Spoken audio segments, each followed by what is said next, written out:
Бажаю здоров'я, шановні українці, українки. Сьогодні передусім вдячний. Presiden Volodymyr Zelensky berterima kasih kepada seluruh pahlawan Ukraina yang terlibat dalam operasi ofensif ke Kursk, wilayah Rusia.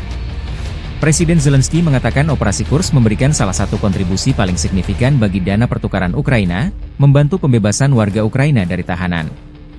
Hari ini menandai 2 bulan operasi militer kami di wilayah Kursk. Dan ini adalah fase perang yang sangat penting. Sesuatu yang telah sangat membantu dan terus membantu negara kami, kata Zelensky dalam pidato malamnya yang dipublikasikan 6 Oktober waktu Kiev. Ukraina memulai serangannya ke Oblast Kursk pada 6 Agustus, mengklaim telah merebut sekitar 100 permukiman sejak saat itu. Ukraina telah membuktikan bahwa mereka dapat mendorong perang ke Rusia.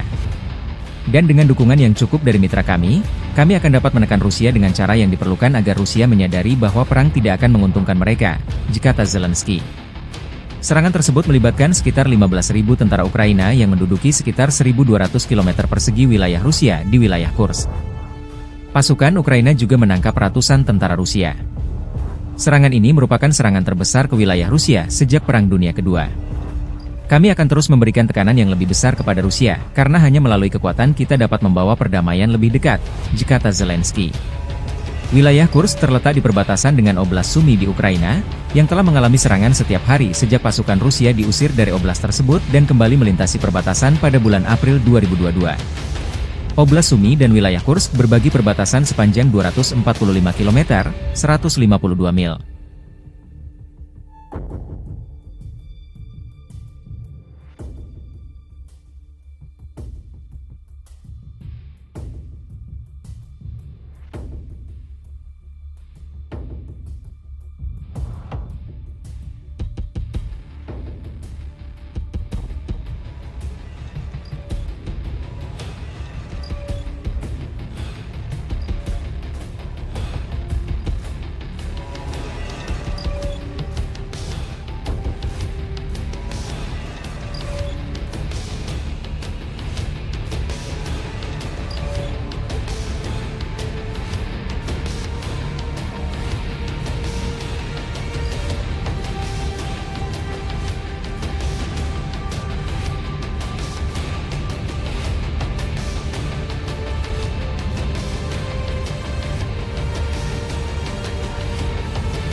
Штурман звена оператор вертолета звена Ми-28, позывной Балу. Я потомственный военный.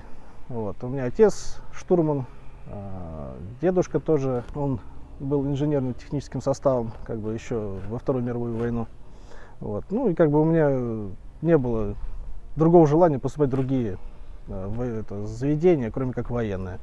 Выпустился, сначала попал в один полк, потом в другой, и как бы в 2012 года уже летают на данной машине, еще до более ранних модификациях. Ми-28НМ это уже доработанная модель, как бы все плюсы и минусы были учтены, и как бы все вложено в одну модель.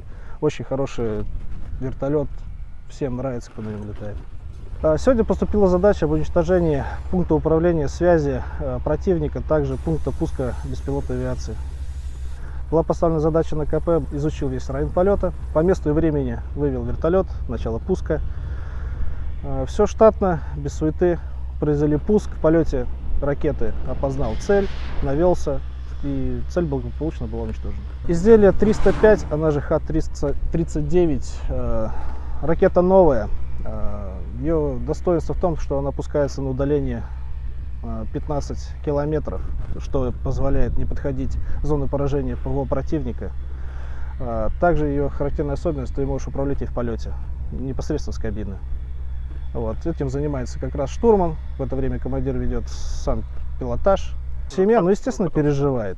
Ну, уже 3-й год специальной военной операции. Как на работу ходишь, но не боится только дурак. Всем немножко боимся, но выполняем боевую задачу. Мужики, берегите себя. Вот. Мы за правду, а сила в правде. Победа будет за нами. Download Tribun X sekarang. Menghadirkan lokal menjadi Indonesia.